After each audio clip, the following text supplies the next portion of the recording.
Algérie-France, les raisons de la montée des tensions. Pour comprendre les tensions actuelles entre les deux pays, il faut bien évidemment évoquer le poids des mémoires de la colonisation et de la guerre d'indépendance 1954-1962. Comme le voient les élèves de terminale dans le thème 3, ces tensions mémorielles sont complexes et très souvent instrumentalisées.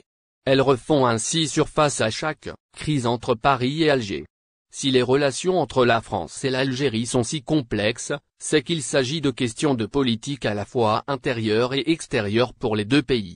Dans son article, il retrace les tensions mémorielles et politiques qui opposent les deux pays depuis plusieurs décennies et qui se sont encore accélérées récemment.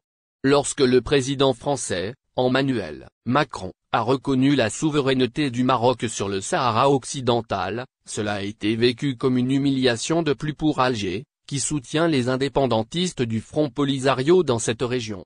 En retour, Alger a arrêté l'écrivain franco-algérien Boualem Sansa, accusé d'atteinte à l'intégrité nationale après une interview accordée à un média français d'extrême droite dans laquelle il défendait la position de Paris.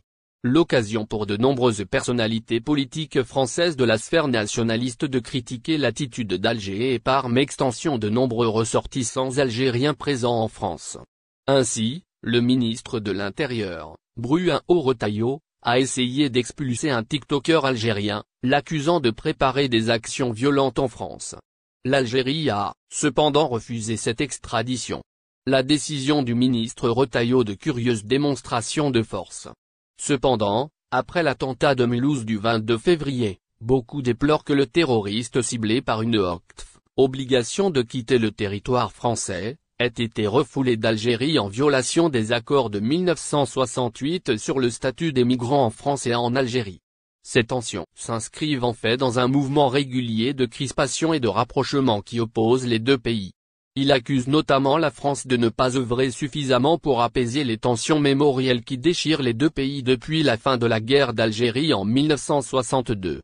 S'il reconnaît les efforts faits par le président Macron pour reconnaître une partie des crimes commis par l'armée française pendant la guerre, il insiste aussi sur le fait que, pour beaucoup d'Algériens, ces déclarations sont encore bien trop insuffisantes compte tenu des souffrances engendrées à la fois par la colonisation et la guerre d'indépendance.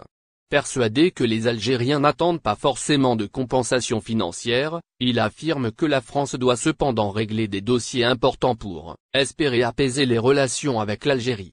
Pour le journaliste, le gouvernement français doit reconnaître le caractère criminel de la colonisation de l'Algérie. L'armée française doit prendre des dispositions pour décontaminer le Sahara souillé par 17 essais nucléaires et enfin les objets culturels spoliés doivent retourner dans leur pays d'origine. Cependant, quand on revient sur la déclaration de l'Union africaine, dont nous traitions la semaine dernière, l'Algérie ne semble pas avoir renoncé à demander des compensations financières à la France pour les années de colonisation sur son